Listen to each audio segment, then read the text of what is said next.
வர்தா புயலால் பாதிக்கப்பட்ட சென்னை, காஞ்சிபுரம், திருவள்ளூர் மாவட்டங்களில் தமிழக அரசு மீட்புப் பணிகளை துரிதப்படுத்த வேண்டும் என எதிர்க்கட்சித் தலைவர் மு.க. ஸ்டாலின் வலியுறுத்தியுள்ளார். சென்னையில் வர்தா புயலால் பாதிக்கப்பட்ட பகுதிகளை 3வது நாளாக ஸ்டாலின் இன்று பார்வையிட்டார். ஓட்டேரி, அயனாவரம், சூளை உள்ளிட்ட பகுதிகளை ஆய்வு செய்த ஸ்டாலின் அங்கு வசிக்கும் மக்களிடம் பாதிப்பு குறித்து கேட்டறிந்தார்.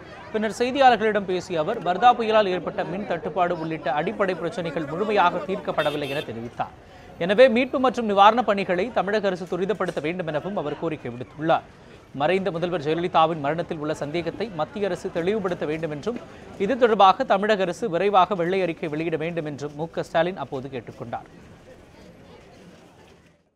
இன்றைக்கு நாட்டு மக்களிடத்தில் பல ஐயப்பாடுகள் உருவாகி இருக்கிறது. தொலைக்காட்சிகளில், பத்திரிகை உலகங்களில், சில அரசியல் கட்சியை சார்ந்திருக்கக்கூடியவர்கள், கலை உலகத்தில் இருக்கக்கூடியவர்கள் கூட இது பற்றி ஒரு சந்தேகத்தை எழுப்பியிருக்கிறார்கள்.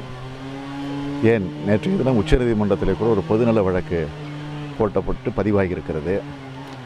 ஆக இந்த சந்தேகங்களுக்கெல்லாம் முற்றுப்புள்ளி வைக்க வேண்டும் என்று சொன்னால், மருத்துவர் ராமதாஸ் அவர்கள் எடுத்து வைத்திருக்கக்கூடிய இந்த கோரிக்கையை ஏற்று வெள்ளை அறிக்கை வைப்பதுதான் அரசினுடைய கடமையாக அது இருந்திட முடியும்.